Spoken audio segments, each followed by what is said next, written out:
Shalom, Shalom. Puji nama Tuhan. Sebelum kita mau masuk dalam hadirat Tuhan, terlebih dulu kita mau berdoa. Haleluya, haleluya. Kami menerima setiap kebaikan-Mu di dalam hidup kami, Tuhan. Hingga hari ini sebagaimana kami ada semua karena kasih anugerah-Mu dalam hidup kami. Kami mau persembahkan hidup kami malam hari ini, Tuhan, sebagai tanda syukur kami atas kebaikan-Mu yang kami alami hari lepas hari. Untuk itu Tuhan, kami ada di tempat ini karena kami rindu, kami mencari wajah-Mu. Haleluya. Kami merindukan persekutuan dengan-Mu yang lebih dalam lagi, Bapa. Bersama-sama di tempat ini kami mau angkat hati kami. Pujian kami,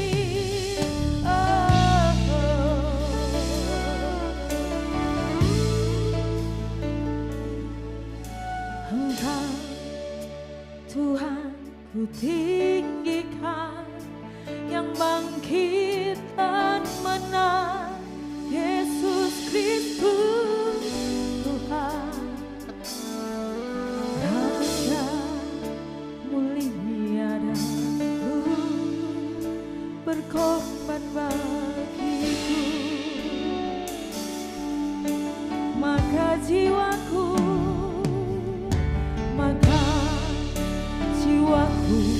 memuja menyembah Sang Raja Yesus Kristus Tuhan.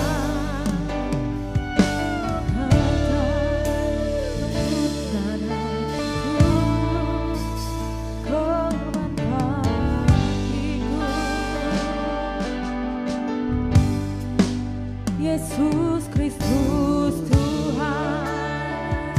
Mari kita mau berikan tepuk tangan sorai-sorai buat Tuhan Yesus di tempat ini. Ku pandang kemuliaan-Mu, Imam besar maha agung. Kaulah pemilik hidupku, Yesus Kristus Tuhan. Oh Tuhan, sujud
Engkau ada di tengah-tengah kami malam hari ini Tuhan. Lu berkorban bagiku, maka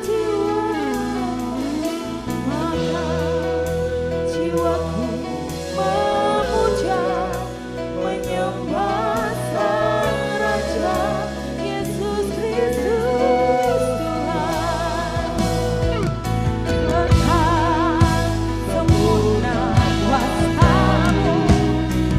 Saya rindu jemaat persekutuan doa Roy, sama-sama kita angkat pujian ini. Engkau Tuhan ku tinggikan, yang bangkitkan menang, Yesus Kristus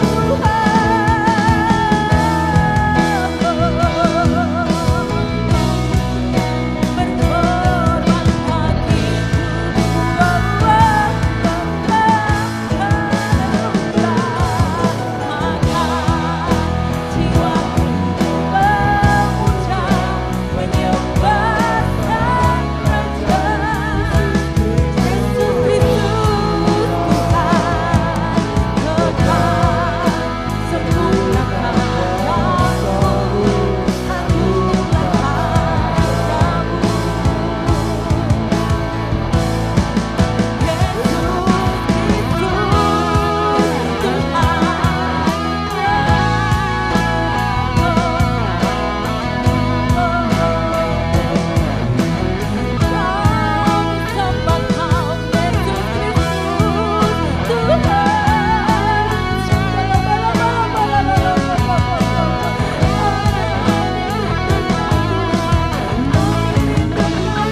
Terima kasih Tuhan.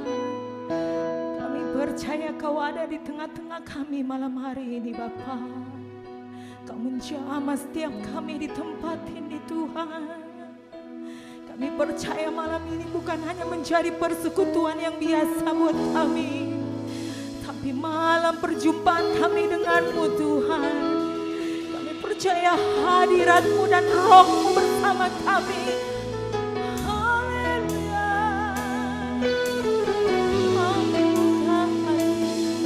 Kami rindu jamahan-Mu Tuhan. Terima kasih. Amin Tuhan. Haleluya. Terima kasih.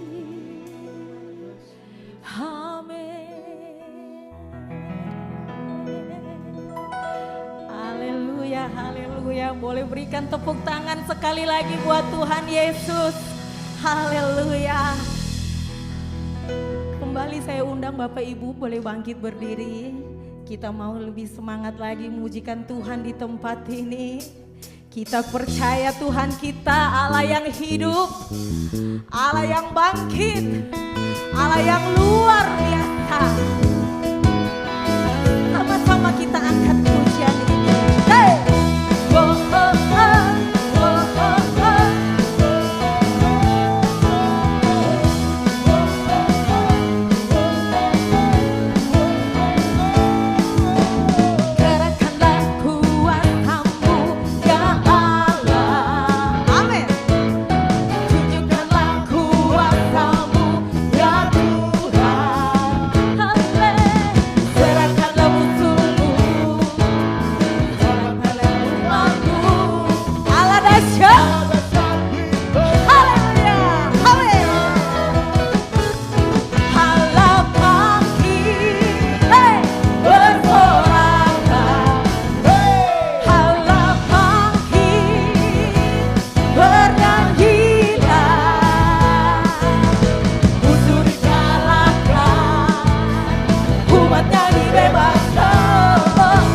Musuh dikalahkan, dosanya dibebaskan. Allah dahsyat, Allah.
Bagaimana Allah kita yang hidup, Dia bangkit.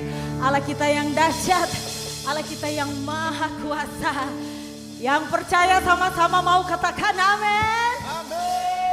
Kita masih mau memuji Tuhan lebih dahsyat di tempat ini. Haleluya.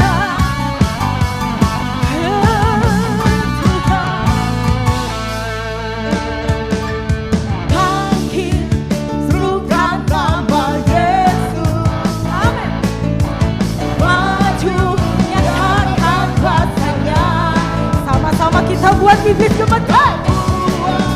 Bibit gemetar. Budayanya dengan kuasa namanya. Sekali lagi. Serukan nama Yesus. Haleluya. Maju nyatakan kuasa-Nya. Kita buat bibit gemetar.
hadirat Tuhan. Haleluya. Makasih Tuhan Yesus. Sebelum kami mau masuk dalam kebenaran firman-Mu, kami juga mau memberikan yang terbaik buat di tempat ini Tuhan. Kami mau datang dengan hati yang sungguh di hadapan-Mu Tuhan. Sebab kami percaya firman-Mu menyertai kami. Terima kasih Tuhan Yesus.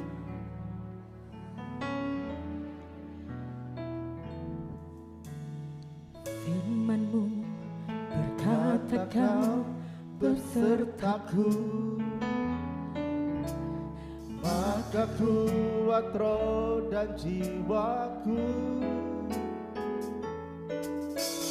Karena-Mu Tuhan selalu ku nantikan di setiap langkah. dengan sayap-Mu Ku akan terbang tinggi. di tengah hidup Makasih utamanya. Kau kekuatan Kau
Dengan sayap-Mu ku akan terbang tinggi.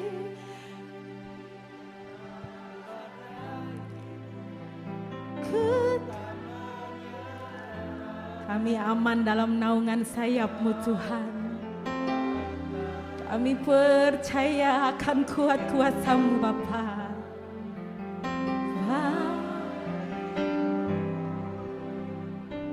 Pertolongan di tempat maha tinggi,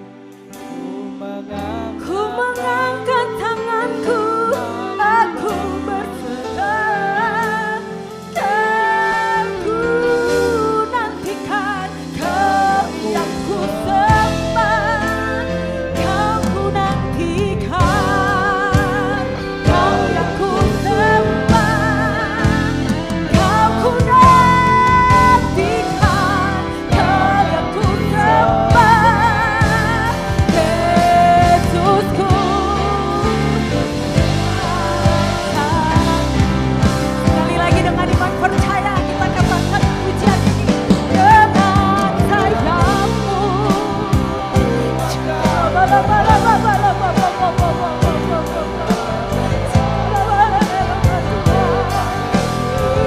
kasih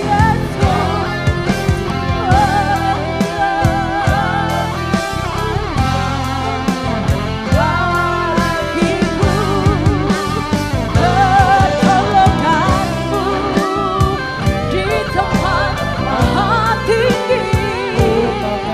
Ku mengangkat tanganku, aku berserah, Kau ku nantikan, Kau yang ku sembah, Kau ku nantikan, Kau yang ku sembah, Kau ku nantikan,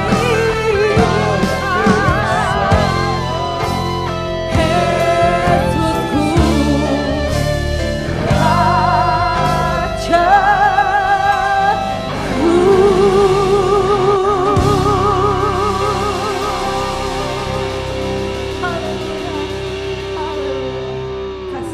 Kami sudah buka hati kami Tuhan, kami perlu firman Tuhan, kami butuh firman Tuhan. Sebab firman Tuhan itu yang menyatakan kesalahan kami, mendidik kami hidup dalam kebenaran. Firman Tuhan yang menjadikan kami kekuatan. Urapi setiap kami, hamba-Mu tidak beda dengan orang lain, hamba-Mu dengan keterbatasan. Urapi hamba-Mu dengan kuasa urapan Roh Kudus, kuasa yang bukan dari Tuhan, yang coba mengambil berkat firman Tuhan. Kami sepakat dalam nama Yesus, kami patahkan dalam nama Yesus, dan kami persilakan Roh Kudus bisa berkarya, sehingga umat-Mu pulang membawa kemenangan dari Tuhan. Dalam nama Yesus, semua siap menerima berkat firman Tuhan. Sama-sama katakan amin. Beri kemuliaan bagi Tuhan. Ya, puji Tuhan. Terima kasih Bapak Ibu atas doa Bapak Ibu semua. Ya, atas doa Bapak Ibu semua, kami saya bersama Ibu bersama istri boleh dalam kegiatan di Hong Kong ya, juga terutama pelayanan kita ibadah di seminar di Korea itu berjalan dengan lancar ya, sehat ya, apalagi harus berjalan kaki begitu panjang lah, wah apalagi di Hong Kong ya, kami transit selama 18 jam di Hong Kong ya, lalu dipuji Tuhan, Tuhan kirimkan teman ya untuk ngajak kami jalan-jalan ya, Kosin itu ya kakaknya Pak Bibi, kami jalan-jalan, jalannya itu cepet ya di Hong Kong itu, tidak ada jalan yang pelan ya, mall itu kayak pasar gitu ya, jadi bukan mall itu pasar, itu penuh gitu ya. Tapi ya Tuhan memberikan saya bersama Ibu kekuatan ya yang luar biasa, kami bisa berjalan dan kembali ke bandara jam 10 malam, tidur di bandara ya, tidur di bandara, terus pagi-paginya kami langsung berangkat ke Seoul ya, ke di mana di Korea Selatan. Kami seminar selama 4 hari ya, dan puji Tuhan kami mendapatkan teman-teman yang luar biasa ya, teman-teman hamba Tuhan yang dari Medan, yang dari Jawa Timur juga, ada yang dari Jawa Tengah ya, teman-teman luar biasa, bahkan teman-teman juga hamba Tuhan di Korea itu ya, yang menjamu kami dengan luar biasa panitianya dari gereja Yejun Church ya, church itu luar biasa Pak. Mereka melayani kami dengan makan dan minum yang wah luar biasa, hotelnya juga luar biasa ya, dan kami dijamu dengan luar biasa. Dan puji Tuhan, Tuhan juga mempercayakan saya untuk memberitakan firman Tuhan di gereja di Korea. Itu semuanya kasih dan anugerah Tuhan. Terima kasih atas doa Bapak Ibu sekalian. Kami itu seminar tentang mentoring ya, tentang itu artinya bagaimana kita itu mementor seseorang atau jemaat atau juga bisa keluarga. Kita mementor ya seseorang untuk seseorang itu menjadi mentor bagi orang lain. Makanya gereja itu berkembang ya, sampai gereja yang di Medan itu berkembang karena mentoring ini. Karena mereka gembalanya mementor jemaat yang mementor jadi teman jemaat yang lain. Ya, nah tapi saya yakini ya, bagi saya bahwa mentor yang terbaik bagi saya, mentor yang sejati bagi saya adalah Tuhan Yesus. Amin. Kenapa? Karena ketika Tuhan Yesus mementor 12 muridnya, apa terjadi? Tuhan Yesus membangun sebuah movement, Tuhan Yesus membangun sebuah pergerakan itu sehingga mengoncangkan dunia bersama-sama murid-muridnya. Itu sebanyak tema malam hari ini firman Tuhannya tentang movement ya, artinya tentang pergerakan. Matius 9 ayat 35 sampai 37. Temanya malam hari ini adalah tentang movement atau pergerakan. Matius 9 ayat 35 sampai 37. Demikianlah Yesus berkeliling ke semua kota dan desa. Ia mengajar dalam rumah-rumah ibadat dan memberitakan Injil kerajaan sorga serta melenyapkan segala penyakit dan kelemahan. Melihat orang banyak itu, tergeraklah hati Yesus oleh belas kasihan kepada mereka, karena mereka lebelah dan terlantar seperti domba yang tidak bergembala. Maka katanya kepada murid-muridnya, tuaian memang banyak tetapi pekerja sedikit. Bapak Ibu dengar baik, saya mau beritahu, tema kita malam hari ini tentang pergerakan atau movement. Bapak Ibu dengar baik, apa bedanya monumen sama movement? Monumen adalah sesuatu yang pernah ada. Sekali-kali ya, monumen, apa bedanya monumen dengan movement? Kalau monumen itu adalah sesuatu yang pernah ada. Contoh, monumennya Panglima Besar Sudirman. Beliau ini pernah ada, bahkan beliau ini turut ya berjuang dan bergerilya untuk kemerdekaan RI, Republik Indonesia. Tapi beliau sekarang sudah tidak ada. Jadi monumen adalah sesuatu yang pernah ada. Sedangkan movement adalah pergerakan. Artinya sebuah pergerakan yang menyebar kemana-mana dan akhirnya ada di mana-mana. Nah pertanyaannya, gereja itu mau jadi monumen atau mau jadi movement? Ya, ada banyak gereja di Eropa, ya, catat baik-baik, dikunjungi orang, ya, dikunjungi dengan banyak agama, banyak bangsa negara, banyak gereja di Eropa itu didatangi oleh banyak orang, ya, dari banyak bangsa, suku ras, suku bangsa dan juga banyak agama. Bukan untuk beribadah bersama-sama, tapi mereka datang hanya untuk melihat. Ya lukisan-lukisan, hanya untuk melihat patung-patungnya ya, atau melihat benda-benda yang bersejarah, benda-benda antik gitu yang mereka lihat. Kenapa ini bisa terjadi? Karena gereja sudah menjadi monumen. Ya, bukan itu saja. Banyak gereja di Eropa bukan hanya jadi monumen, ada banyak yang menjadi gudang, menjadi bioskop, bahkan menjadi pub, menjadi diskotik. Kenapa ini bisa terjadi? Karena gereja hanya sudah menjadi monumen, bukan monumen lagi. Nah pertanyaannya, bagaimana supaya kita itu bisa membangun sebuah movement atau membangun sebuah pelayanan, sebuah gereja? Bagaimana kita bisa membangun sebuah pergerakan? Dan untuk kita bisa membangun sebuah pergerakan atau sebuah movement, kita harus mencontoh, melihat bagaimana Yesus dia membangun sebuah movement, dia membangun sebuah pergerakan. Ya, akhirnya yang terjadi, itu movement yang dia bangun itu menggoncangkan dunia. Yang Yesus bangun. Artinya untuk kita bisa membangun sebuah pergerakan, untuk bisa membangun sebuah pelayanan atau komunitas, untuk saudara saya bisa membangun sebuah pergerakan, itu kita harus melihat, mencontoh, ya, melihat apa yang Yesus pernah lakukan, ya, bagaimana Yesus itu kita melihat metode-metode atau prinsip-prinsip yang Yesus lakukan ketika dia membangun sebuah movement, sebuah pergerakan. Nah, ada 6 tapi 3 saja malam hari ini. Yang pertama, ya, kita lihat ya. Yang pertama di ayat 35, bagaimana Yesus itu membangun sebuah movement sehingga itu bisa menggoncangkan dunia. Demikianlah Yesus berkeliling ke semua kota dan desa.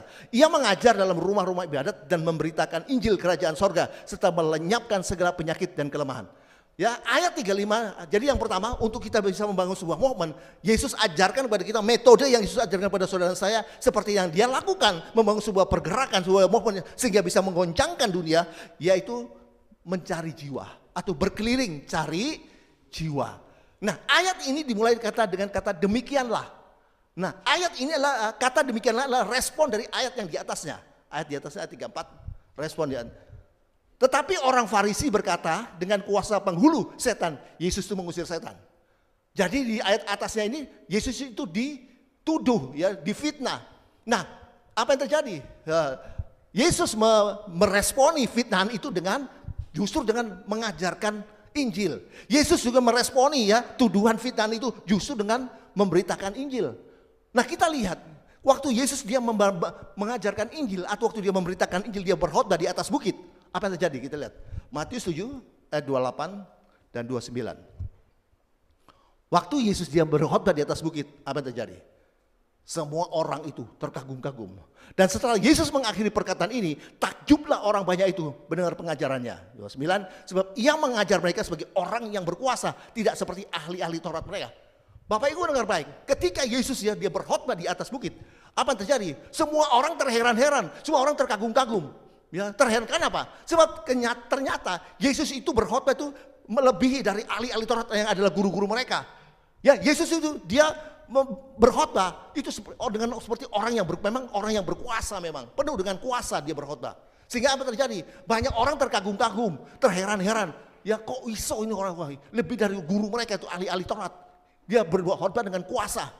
Sehingga apa terjadi? Nama Yesus itu terkenal. Ya, waktu dia khotbah di atas bukit, namanya menjadi terkenal. Saya mau tanya pada saudara. Ketika Yesus itu dikagumi oleh banyak orang waktu dia berkhotbah, ya, waktu dia dikagumi banyak orang menjadi takjub, dia menjadi terkenal. Ketika Yesus terkenal waktu dia berkhotbah di atas bukit, apakah Yesus itu bisa tetap tinggal di atas bukit, tidak usah kemana-mana, lalu dia dicari orang, bisa enggak? Bisa aja. Yesus sudah terkenal, waktu dia sudah khotbah di atas bukit, dia menjadi terkenal, orang terkagum-kagum karena dia berkhotbah dengan kuasa. Bisa saja dia tetap ada di atas bukit, tidak usah kemana-mana, lalu dicari oleh banyak orang.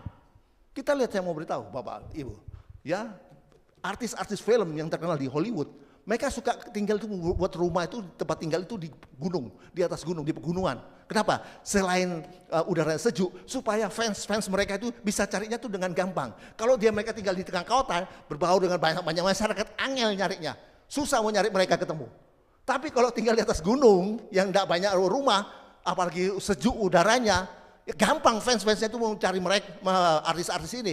Mungkin mereka minta tanda tangan atau bisa foto sama-sama atau bawa hadiah untuk artis-artis ini. Dan sehingga mereka hanya tidak usah kemana-mana.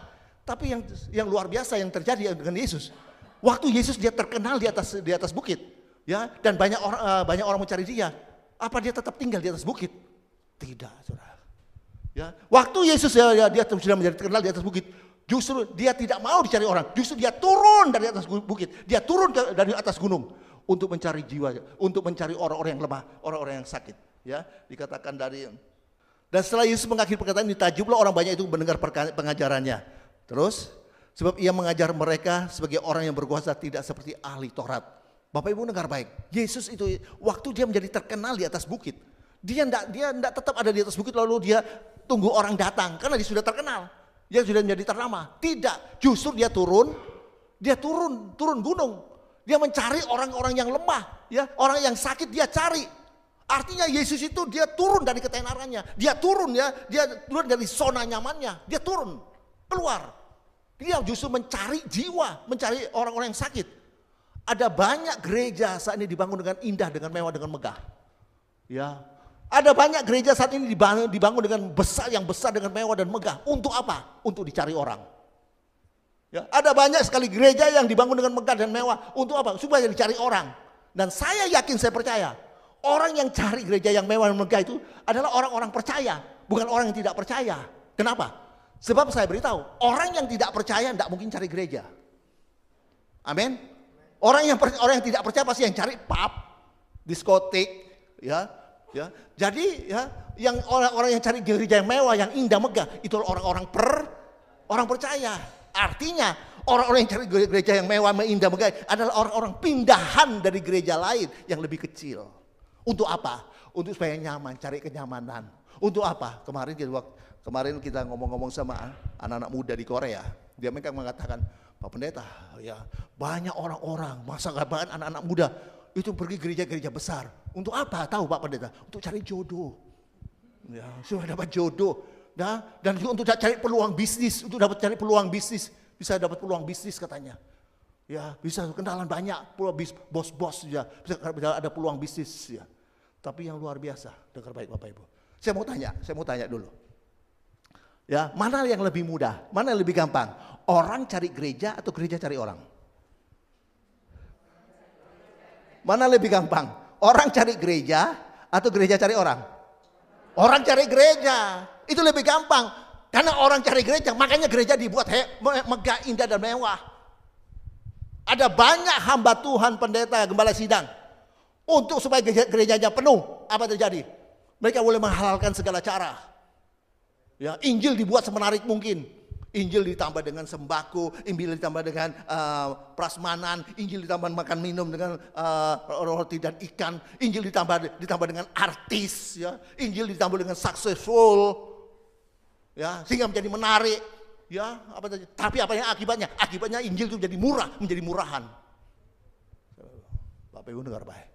Saya mau beritahu, ya, yang harus kita tahu, yang saatnya saya mau beritahu, ada banyak orang saat ini, ya, yang perlu cari Tuhan, ya, banyak orang yang cari Tuhan.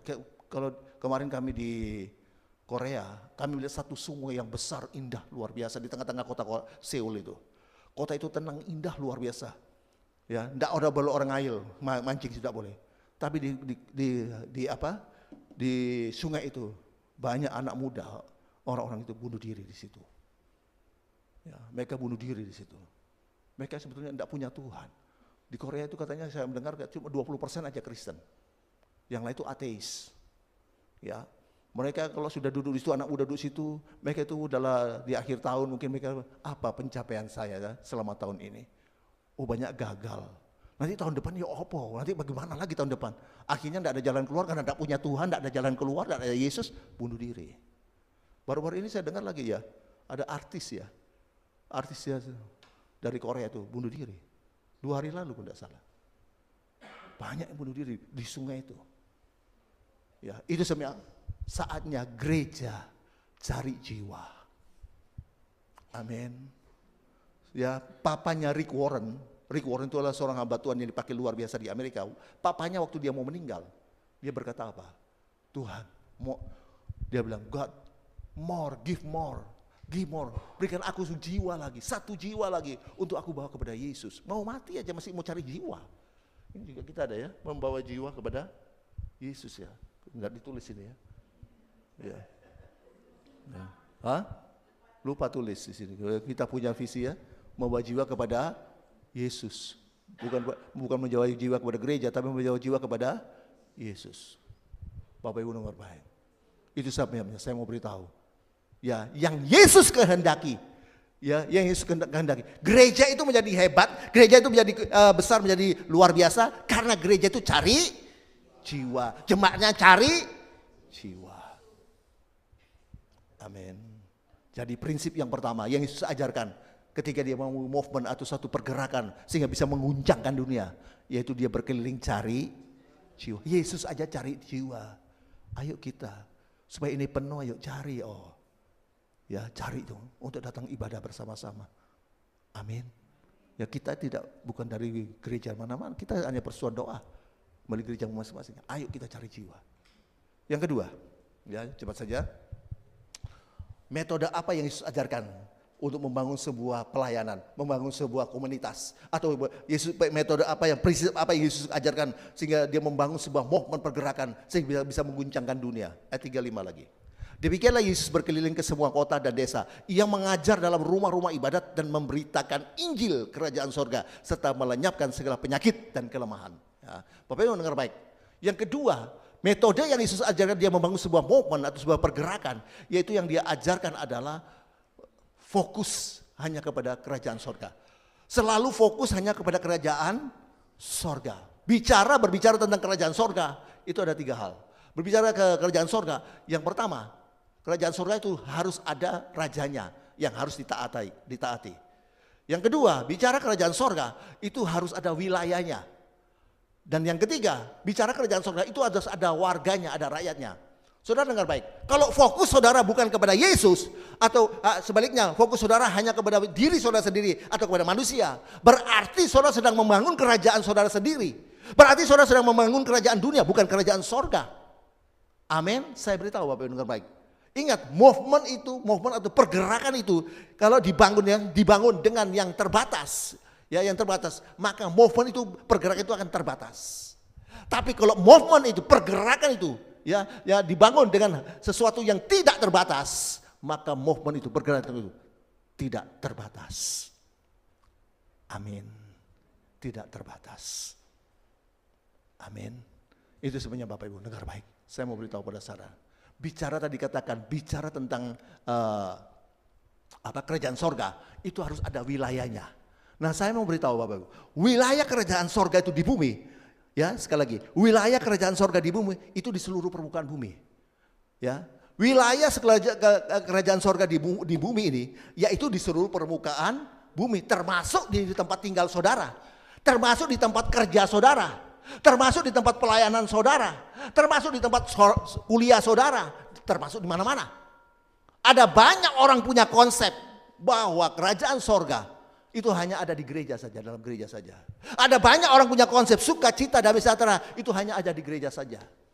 Itu sebenarnya begitu keluar gereja apa yang terjadi? Mereka hanya mengalami sukacita damai sejahtera ketika ada di gereja. Begitu keluar gereja hilang sukacitanya, kerajaan sorganya hilang.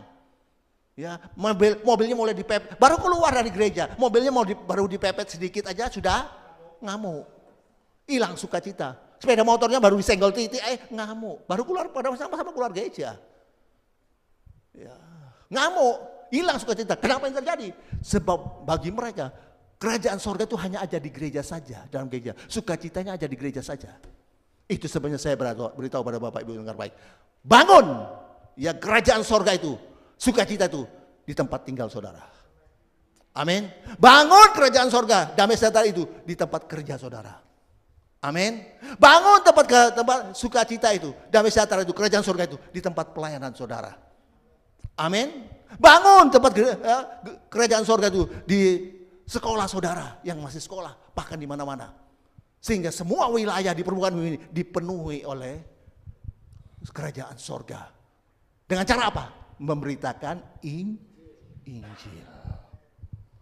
Amin. Amin. Bapak Ibu dengar baik. Saya mau beritahu bahwa tadi dikatakan bicara tentang kerajaan sorga harus ada warganya, harus ada rakyatnya. Nah, saya beritahu warga kerajaan sorga di bumi ini adalah semua bangsa di permukaan bumi ini. Sekali lagi ya, tadi dikatakan bahwa kerajaan sorga, bicara kerajaan sorga itu harus ada rakyatnya, harus ada warganya. Dan warga kerajaan sorga di bumi ini adalah semua suku bangsa yang ada di permukaan bumi ini. Dan saya memberitahu, ingat baik-baik, revival terbesar terjadi. Ya, revival itu terjadi, revival luar biasa terjadi justru pada bangsa yang dianggap terbelakang. Saya mau beritahu saat ini ya, revival terjadi ya. Revival yang luar biasa hebat terjadi justru pada bangsa yang dianggap itu terkebelakang, yang sangat miskin. Bangsa Sabah, bangsa Afrika. Kenapa? Karena mereka ini bangsa terkutuk loh.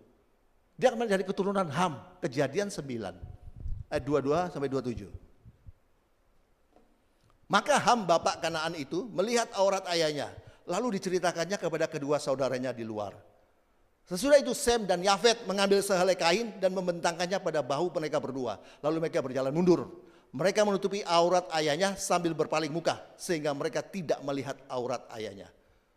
Setelah Nuh sadar dari mabuknya dan mendengar apa yang dilakukan anak bungsunya kepadanya, berkatalah ia, terkutuklah Kanaan, yaitu Ham tadi ya. Hendaklah ia menjadi hamba yang paling hina bagi saudara-saudaranya.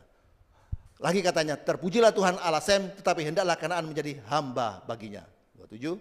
Allah meluaskan kiranya tempat kediaman Yafet dan hendaklah ia tinggal dalam kemah-kemah Sem, tapi hendaklah Kanaan menjadi hamba baginya. Dikutuk oleh ya, Nuh mengutuk anaknya yang bernama Ham karena melihat aurat ayahnya. Nah, kita lihat, tapi justru revival terjadi justru pada keturunan Ham ini pada hari-hari terakhir ini. Ya, kita lihat di mana bangsa Afrika ini sekarang, waduh, pertobatan besar-besaran terjadi di Afrika. Bahkan mujizat besar-besaran terjadi di Afrika, di gerejanya itu ya, di Nigeria. Itu panjangnya 3 km, lebarnya 3 km. Besarnya gerejanya itu. Sampai itu gembalanya Odi itu pernah ke sana itu. Ya ke Nigeria tuh. Gerejanya panjangnya 3 km, lebarnya 3 km. Ya sungguh-sungguh itu padahal itu bangsa-bangsa yang dianggap itu terkebelakang. Yang sangat miskin. Bahkan mujizat banyak terjadi di sana, pertobatan besar-besaran terjadi, mujizat terjadi. Ya pendetanya loh, ada orang kena kanker ya, payudara. Cuma dari jauh aja tumpang tangan ini, itu kankernya mencolot itu keluar. Bahkan ada pendetanya lagi khotbah, dibawa orang mati, di peti mati. Didoakan tumpang tangan, bangkit. Mujizat terjadi besar-besaran. Justru di keluarga, di bangsa yang dianggap terbelakang. Ya, bahkan bukan itu saja, tiba-tiba ya diketemukan di tanah yang tandus, mereka tanah yang kering, tanah yang tandus itu tiba-tiba ditemukan banyak mineral. Ya, emas, perak, banyak mineral, bahkan minyak, lebih dari itu ya, yang mineral yang paling mahal untuk membuat bom itu uranium diketemukan di Afrika. Mereka diubahkan, diberkati Tuhan dengan luar biasa. Kenapa? Sebab mereka merubah fokus mereka hanya kepada Yesus saja. Fokus mereka ke kerajaan sorga. Amin. Amin.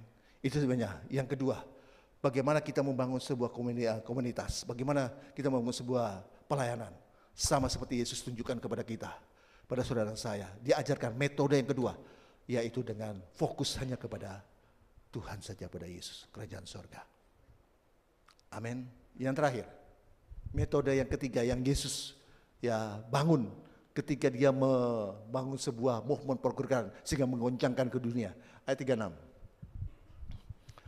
Melihat orang banyak itu, tergeraklah hati Yesus oleh belas kasihan kepada mereka, karena mereka lelah dan terlantar seperti domba yang tidak bergembala. Bapak Ibu dengar baik. Ya, metode yang ketiga, prinsip yang ketiga yang Yesus lakukan ketika dia membangun sebuah movement atau pergerakan sehingga menggoncangkan dunia, yaitu dia melakukan dengan memiliki hati yang berbelas kasihan. Amin. Dia melakukan pelayanan, dia melakukan itu, membangun movement pergerakan itu dengan memiliki hati yang berbelas kasihan. Amin. Artinya Tuhan Yesus itu membangun movement, membangun pergerakan bukan dengan sebuah program, bukan.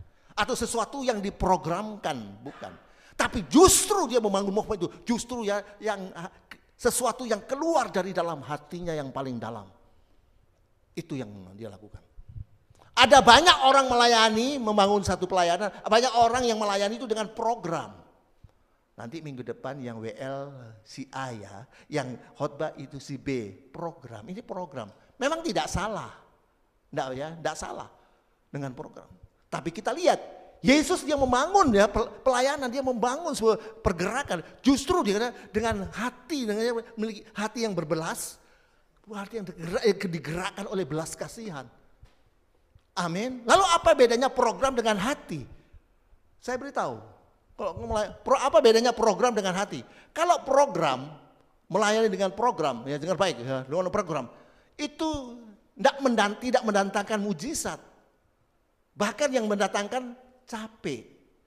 Ya, kalau program, melayani dengan program itu tidak mendatangkan mujizat, tapi mendatangkan kelelahan, capek. Kenapa? Karena hanya melayani dengan program saja. Loh, kamu kemana? Oh, pelayanan, mau khotbah. Loh, kenapa khotbah? Soalnya dijadwal. Loh, kalau tidak dijadwal, tidak layani. Loh, kamu kok mana? Oh, mau WL, pimpin pujian. Loh, kenapa? Karena dia mau di jadwal. Loh, kalau tidak dijawab, tidak melayani. Ya, justru ada banyak orang, bahkan hamba Tuhan, datang ibadah kalau sama pas melayani toh. Kalau tidak melayani, tidak datang ibadah. Hanya datang pas melayani saja. Oh, WL teko deh. Atau singer, oh teko. Oh, awalnya khotbah teko. Tapi kalau tidak ada pelayanan, enggak teko. Tidak datang. Ini melayani dengan program. Makanya tidak mendatangkan mujizat. Hanya mendatangkan capek.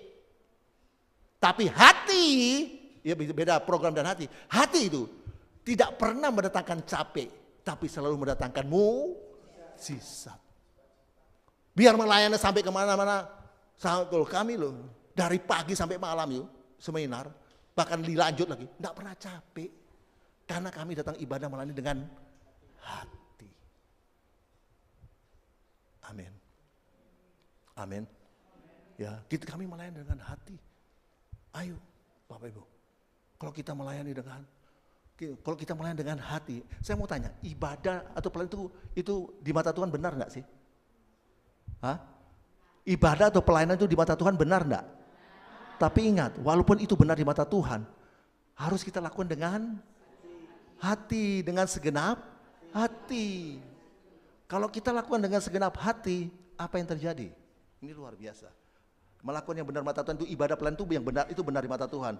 Kalau kita lakukan dengan segenap hati, apa yang terjadi? Kita lihat orang yang melakukan yang benar di mata Tuhan dengan segenap hati, apa yang terjadi? 2 Tawarik 31 ayat 20 dan 21. Demikianlah perbuatan Hizkia di seluruh Yehuda. Ia melakukan apa yang baik, apa yang jujur, dengan hati yang baik, hati yang jujur, dan apa yang benar di hadapan Tuhan Allahnya. Terus, dalam setiap usaha yang dimulainya untuk pelayanannya terhadap rumah Allah dan untuk pelaksanaan Taurat dan perintah Allah, ia mencari Allahnya. Semuanya dilakukannya dengan segenap hati, dilakukan dengan hati, sehingga segala usahanya berhasil. Orang yang melakukan yang benar mata Tuhan, ibadah pelayanan itu benar tidak di mata Tuhan? Kalau kita lakukan dengan segenap hati, maka dalam hidup kita, apa saja yang kita lakukan selalu berhasil. Pelayanan kita berhasil, rumah tangga kita berhasil, bisnis kita berhasil. Amin. Ya, pelayanan kita berhasil. Bahkan bukan itu saja, sampai akhir hidup daripada siapa ini? Hizkia ini, bagaimana lihat akhir hidupnya? 2 Tawarik 32 dan 33. Selebihnya dari riwayat Hizkia dan perbuatan-perbuatannya yang setia, sesungguhnya semuanya itu tertulis dalam penglihatan Nabi Yesaya bin Amos dalam kitab Raja-Raja Yehuda dan Israel. 33. Kemudian Hizkia mendapat perhentian bersama-sama dengan nenek moyangnya dan dikuburkan di pendakian ke perkuburan anak-anak Daud. Pada waktu kematiannya, seluruh Yehuda dan penduduk Yerusalem sama-sama memberi penghormatan kepadanya. Orang yang melakukan yang benar di mata Tuhan dengan segenap hati, beribadah melayani Tuhan dengan segenap hati. Bukan selama hidupnya dia mengalami keberhasilan, bisnisnya berhasil, pelayanannya berhasil, rumah tangganya berhasil, anak-anaknya berhasil. Bukan itu saja berhasil selama hidupnya berhasil, tapi sampai akhir hidupnya dia tetap dihormati, artinya tetap diberkati. Amin. Nah, sekarang kita lihat orang yang melakukannya benar di mata Tuhan, tapi tidak dengan segenap hati. Ibadah pelayanan itu benar enggak di mata Tuhan? Benar, tapi kalau tidak dengan segenap hati apa yang terjadi? Kita lihat seorang raja, 2 Tawarik 25 ayat 1 dan 2. 2 Tawarik 25 ayat 1 dan ayat 2. Amasya berumur 25 tahun. Pada waktu ia menjadi raja dan 29 tahun lamanya ia memerintah di Yerusalem. Nama ibunya ialah Yoadan dari Yerusalem. 2. Ia melakukan apa? Apa yang benar di mata Tuhan, hanya tidak dengan segenap hati. Ibadah pelayanan itu benar di mata Tuhan. Tapi kalau tidak dengan segenap hati, apa yang terjadi? Sama seperti Amasya. Dia melakukan yang benar mata Tuhan, benar loh mata Tuhan, tapi tidak segenap hati. Apa yang terjadi dengan hidupnya? Ayat 20 sampai 23. Tetapi Amasya tidak mau mendengarkan sebab hal itu telah ditetapkan Allah yang hendak menyerahkan mereka ke dalam tangan Yoas, karena mereka telah mencari Allah orang Edom. 21. Sebab itu majulah Yoas raja Israel lalu mengadu tenaga mereka, ia dan Amasya raja Yehuda di Bet-Semes yang termasuk wilayah Yehuda. Yehuda terpukul kalah oleh Israel sehingga masing-masing lari ke kemahnya. Bapak Ibu kemarin, orang yang melakukan yang benar di mata Tuhan, benar di mata Tuhan loh. Ibadah itu benar di mata Tuhan. Pelayanan benar di mata Tuhan. Tapi kalau tidak dengan segenap hati, apa yang terjadi? Sama seperti Amasya. Dia melakukan yang benar di mata Tuhan, tapi tidak dengan segenap hati. Apa yang terjadi? Selama hidupnya dia mengalami kekalahan demi kekalahan. Selama hidupnya dia mengalami kegagalan demi kegagalan. Usahanya gagal, bisnisnya gagal, rumah tangganya gagal, pelayanannya gagal, semuanya gagal. Karena dia melakukan yang benar di mata Tuhan, benar mata Tuhan, tapi tidak dengan segenap hati. Itu sama saja, kalau tidak melakukan yang benar mata Tuhan tapi tidak segenap hati, sama saja ngece sama Tuhan. Dan bukan saja, akhir hidup daripada Amasya ini seperti apa? Orang yang melakukan benar di mata Tuhan tapi tidak dengan segenap hati. Apa? Bagaimana akhir hidupnya? Ayat 27. Sejak Amasya menjauhi Tuhan, orang mengadakan persepakatan melawan dia di Yerusalem. Sebab itu apa? Larilah ia ke Lakis, tetapi mereka menyuruh mengejar dia ke Lakis. Lalu dibunuhlah ia di sana. Saya beritahu, orang yang melakukan yang benar di mata Tuhan, benar di mata Tuhan loh. Pelayanan itu benar di mata Tuhan, ibadah pelayanan di mata Tuhan, benar di mata Tuhan. Tapi kalau tidak dilakukan dengan segenap hati, dia akan menjadi seperti Amasiah. Bukan hanya selama hidupnya dia mengalami kegagalan demi kegagalan, bisnisnya gagal, rumah tangganya gagal, pelayanannya gagal, ya, bukan saja mengalami kekalahan demi kekalahan, tapi sampai akhir hidupnya, akhirnya dikatakan apa? Sebab itu larilah, ya, sebab Amasiah menjauhi Tuhan, orang mengadakan persekutuan melawan dia, sebab itu larilah. Saya mau tanya, orang yang lari itu, yang dikejar itu, perasaannya gimana? Orang yang dikejar orang, ya, orang yang lari dikejar, ya, dikejar orang, musuh, perasaannya bagaimana perasaan hatinya? Takut. Orang yang melakukan yang benar di mata Tuhan dengan tidak segenap hati, hidupnya tuh takut, stres, stroke, strip, stop, selesai. Stres, stroke, strip, selesai. Bukan hanya itu saja dikatakan, tetapi mereka menyuruh mengejar dia ke Lakis, lalu dibunuhlah ia di sana. Ini bukan hanya apa stres, stroke, stop, selesai, tapi dia tuh dipermalukan. Dia sungguh dipermalukan. Bapak Ibu tahu, pernah dengar ya, itu pemimpin Libya yang dulu tuh, yang dianggap sangat diktator dulu, pemimpin Libya. Ya, siapa namanya? Kolonel siapa? Gaddafi. Apa yang dia omongkan itu jadi undang-undang. Bunuh. Apa yang dia omongkan itu harus jadi undang-undang. Omong tok sudah jadi undang-undang. Tapi apa yang terjadi? Ya Tuhan balik dia. Akhirnya rakyat itu membunuh dia. Karena dia sangat sadis, diktator. Rakyat membunuh. Sudah mati. Masih diinjek-injek, masih diidon-idoni. Dipermalukan. Orang yang melakukan yang benar di mata Tuhan, tidak dengan segenap hati. Bukan saja selama hidupnya dia melalui kegagalan, bisnisnya gagal, rumah tangganya gagal, pelayanannya gagal, apapun yang dilakukan itu gagal. Tapi sampai akhir hidupnya dia itu dikejar ketakutan demi ketakutan, stres, stroke, strip sampai selesai. Bahkan dia dipermalukan. Tapi orang yang melakukan yang benar mata Tuhan dengan segenap hati, sama seperti Hizkia, selama hidupnya dia mengalami keberhasilan demi keberhasilan, bahkan yang luar biasa. Ya, apa saja yang dilakukan selalu berhasil, dan akhir hidupnya tetap dihormati, tetap beri kemuliaan bagi Tuhan. Amin. Itu sebabnya mari Bapak Ibu, ya, dalam kita membangun movement, membangun satu pergerakan, membangun satu pelayanan, ayo kita lakukan dengan hati yang digerakkan oleh belas kasihan. Amin. Ya, dan saya beritahu Bapak dengar baik, dalam kita melayani Tuhan, saya mau beritahu, dalam kita melayani Tuhan, jangan kau dalam pelayanan apa saja, dalam kau melayani Tuhan, dalam pelayanan apa saja, jangan engkau pernah pikirkan uang. Amin. Dalam pelayanan apa saja, jangan kau pernah pikirkan uang. Kenapa? Sebab 1 Korintus 2 ayat 9, apa yang tidak pernah engkau pikirkan, itu justru yang Tuhan sediakan. Amin. Ya, bisa sampai ke Korea. Dari mana berkat? Kalau bukan dari Tuhan, tidak pernah pikirkan. Mungkin Tuhan bilang, wah Pak Edi sama Bu Eni sudah capek ya sana tiap minggu ke Jember, Perak, sekali-sekali ke Korea. Ya sekali, puji Tuhan.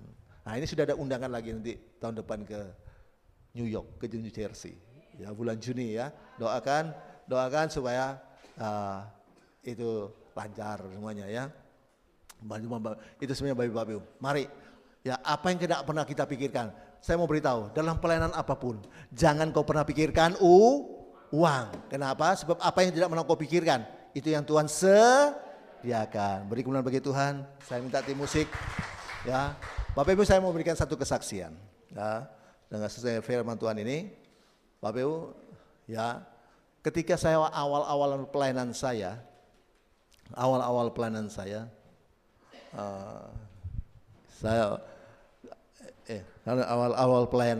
Bapak Ibu dengar baik, bahwa saya itu melayani satu komunitas ya, pelayanan di gereja ibu-ibu Katolik ya, ibu Katolik persekutuan. Awal pelayanan saya itu ya, saya boleh belajar melayani saya main musik ya, bahkan juga khotbah ya, mulai belajar khotbah di situ. Saya melayani satu persekutuan doa kecil ya, kecil di Katolik ya. Bapak Ibu, apa yang terjadi? Itu cuma ya persembahannya ya kasih amplopnya kecil. Ya apa? Cuma ya sedikit. Ya enggak banyak. Ya tapi saya melayani bukan lihat uang, tapi hanya melayani Tuhan sungguh-sungguh.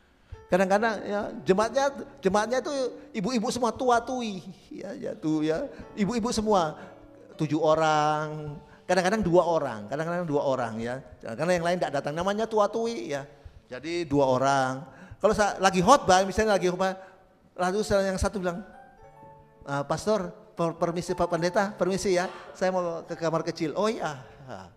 Jadi nunggu, yang satunya ikut juga, saya juga, tunggu. Jadi khotbahnya dipending dulu, tunggu, yang ada di kamar mandi. Seperti itu, tapi tetap setia. Walaupun berkatnya cuma amplopnya kecil, tapi tetap setia. Tapi yang luar biasa Bapak Ibu, justru dari persekutuan yang kecil itu, saya mendapatkan berkat yang paling besar. Amin. Karena saya tidak melihat itu, tidak melihat uang. Saya mendapat berkat, anak saya 2, sore Reti sama Feby itu masuk sekolah yang bukan sekolah yang kecil-kecil, bukan yang sekolah yang rendahan, Santo Carolus, sekolah Katolik. Itu dibiayai, masuknya biayai, itu dibayar, uang sekolahnya yang begitu mahal dibiayai oleh mereka. Bahkan sampai Feby itu ke kuliah di UPH itu mereka biayai dari persekutuan yang kecil ini, yang punya cuma amplopnya kecil sedikit aja. Bahkan yang nanti ini yang mau nopang kita pelayanan di Amerika ini, anaknya salah satu ini, ya dari ibu yang dari Katolik ini. Dia mau nopang kita untuk di Amerika. Makanya saya tidak pernah lihat yang itu besar kecil. Pokoknya kecil tak bikin kayak yang besar saja. Karena saya melihat itu, kita mau lakukan yang benar di mata Tuhan dengan segenap hati. Amin. Ya, apapun pelayananmu yang kau Tuhan percayakan padamu. Jangan kau pernah memikirkan uang. Jangan pernah pikirkan. Karena apa yang kau tidak pernah pikirkan, itu Tuhan akan sediakan bagi. Itu sebabnya Bapak Ibu. Mari Bapak Ibu. Metode yang ketiga yang Tuhan ajarkan kepada kita untuk membangun satu pelayanan, untuk membangun satu movement pergerakan adalah memiliki hati yang berbelas kasihan, melayani dengan punya hati yang berbelas kasihan. Itu sebabnya minta hati belas kasihan dari Tuhan, supaya ada pada hati kita melayani dengan penuh belas kasihan. Maka Tuhan akan pakai kita dengan luar biasa. Kita bangkit berdiri. Haleluya.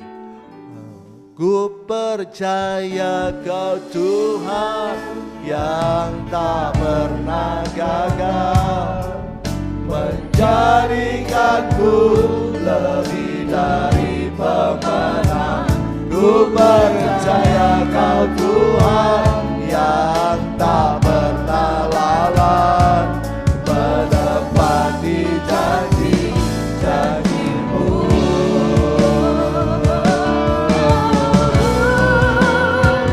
Ku percaya Kau Tuhan yang tak pernah gagal, menjadikanku lebih dari pemenang. Ku percaya Kau Tuhan yang tak pernah lalai, menepati janji-janji-Mu. Terima kasih atas kebenaran firman Tuhan pada malam hari ini. Roh Kudus meteraikan firman bagi kami. Bagaimana Tuhan mengajarkan kami untuk membangun satu movement atau pergerakan, membangun sebuah pelayanan, ya komunitas, yaitu yang pertama, sebagaimana metode yang Tuhan ajarkan kepada kami, petunjuk yang Tuhan ajarkan kepada kami, yaitu sehingga kami boleh seperti yang Yesus lakukan, membangun movement sehingga mengoncangkan dunia, yaitu yang pertama dengan mencari jiwa, ya berkeliling untuk mencari jiwa yang tidak tinggal dalam zona nyaman. Yang kedua, Tuhan ajarkan metode yang kedua untuk kami boleh membangun sebuah komunitas atau pelayanan, yaitu yang kedua dengan ya fokus selalu hanya pada kerajaan sorga, fokus hanya kepada Yesus. Dan yang ketiga, untuk kami boleh membangun sebuah movement atau pergerakan, yaitu kami harus memiliki hati yang berbelas kasihan, Roh Kudus matikan firman bagi kami, mampukan kami lakukannya sehingga pelayanan yang kami ini sungguh benar di mata Tuhan dan kami lakukan dengan segenap hati. Terima kasih Tuhan, terima kasih.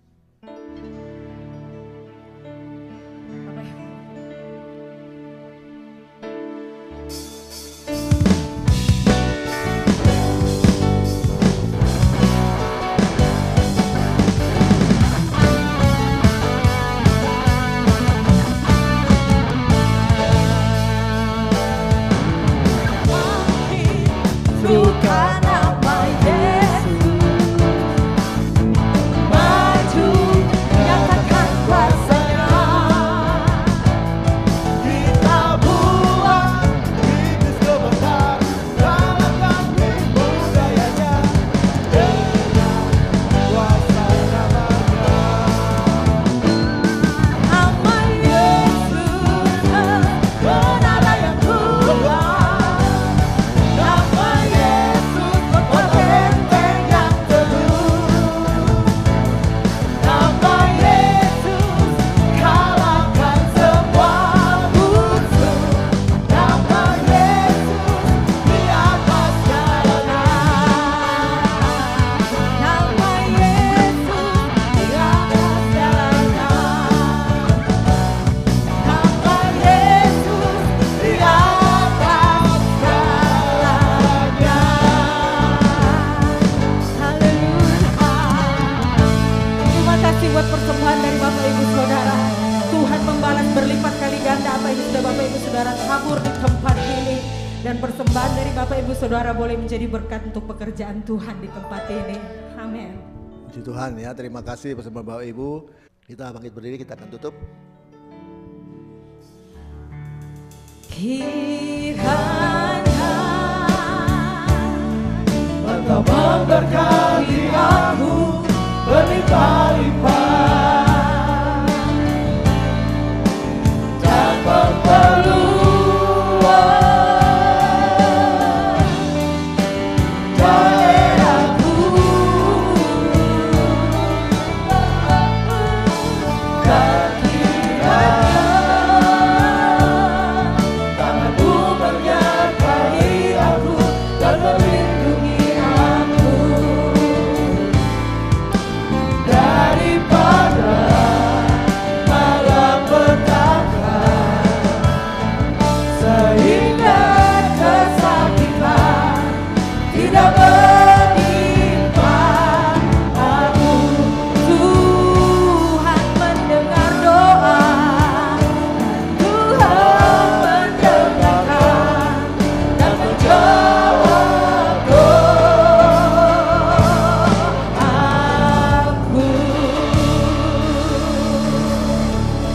Bersyukur, terima kasih Tuhan oleh kasih dan anugerah Tuhan. Tuhan sudah pimpin ibadah kami malam hari ini dari awal pertengahan sampai selesainya. Bahkan kami boleh masuk dalam persekutuan tubuh dan darah Kristus. Itu semua kasih dan kemurahan Tuhan. Kami sungguh-sungguh merasakan lawatan Tuhan pada malam hari ini. Yang sakit sudah disembuhkan oleh Tuhan. Apapun pergumulan jemaat yang kekurangan Tuhan sudah cukupkan. Apapun dalam pergumulan jemaat Tuhan sudah berikan jalan keluar. Yang imannya lemah sudah dibangkitkan imannya. Semangatnya padam dibangunkan kembali. Terima kasih Tuhan, terima kasih. Mereka bekerja bisnis Tuhan memberkati, dijauhkan pada kebangkrutan, kegagalan, kemacetan, kecurangan, buat mereka lancar berhasil sukses. Mereka menjadi kepala bukan ekornya, bukan turun. Anaknya anak jemaat yang sekolah dan kuliah buat juga berhasil. Tambahkan mereka akal budi, kepintaran, kemampuan, kepandian, hikmat, semangat belajar, dijauhkan pada pergaulan buruk, tutup punggung kuasa darah Yesus. Sehingga masa depan yang cerah Tuhan, sehingga mereka boleh raih dalam nama Yesus. Kebutuhan umat Tuhan, jemaatan Elroy di mana berada Tuhan yang cukupkan semuanya dalam nama Yesus. Terima kasih Tuhan, terima kasih. Kami tetap berdoa untuk PD Elroy juga yang di cabang-cabang dalam segala pergumulan jemaat Elroy di cabang-cabang. Tuhan yang menolong, berkati khususnya Ibu Kunti. Tuhan yang jamah, sembuhkan dia Tuhan. Dalam nama Yesus Tuhan, sembuh, pulih, sehat, kuat. Terima kasih Tuhan, terima kasih. Terima kasih Tuhan. Dan sebelum jemaat kembali ke rumah masing-masing, Tuhan sudah memberikan berkat makan dan minuman. Sebelum kami menikmati, sucikan kuduskan firman Tuhan. Urapi dengan kuasa urapan kudus, beri kami kuasa untuk menikmatinya. Kekuatan yang baru, Tuhan tambahkan untuk melayani itu lebih lagi. Berkati Loni yang sudah menjadi berkat, membawa berkat makanan dan minuman ini, kembalikan lipat-lipat ganda dalam masa depan yang cerah Tuhan bagi dia Tuhan, dan pelayanan yang dipakai luar biasa, orang tuanya juga diberkati oleh Tuhan. Terima kasih Tuhan, terima kasih tim musik juga Tuhan memberkati bersama WL, dan juga berkat semua yang sudah menopang pelayanan PDL Roy, kembalikan lipat-lipat ganda. Terima kasih Tuhan, terima kasih. Setelah itu Jemaat akan kembali ke rumah masing-masing, berkati serta lindungi, serta dibanggakan dengan selamat di rumah masing-masing, tidak kurang satu apapun. Dan kami akan mengangkat tangan kami untuk terima berkat Tuhan. Jemaat ulanglah dan terimalah berkat damai sejahtera dari Allah Bapa, jaminan keselamatan, pasti selamat dari Kristus Tuhan, yang dijamin dengan kematian, kebangkitan, kenaikan, kedatangan Yesus yang kedua kali untuk menjemput kita masuk dalam kerajaan sorga. Pertolongan, penyertaan, pembelaan, perlindungan, pemeliharaan Tuhan yang luar biasa menimpah-limpah, sukacita, damai sejahtera, penghiburan, persekutuan, kuasa urapan Roh Kudus, dan Roh Kudus yang dahsyat luar biasa melimpah-limpah menyertai, mengurapi kita dari saat ini sampai Maranatha yang kedua kali dan sampai selama-lamanya. Dalam nama Yesus semua sudah terima berkat Tuhan, sama-sama katakan amin.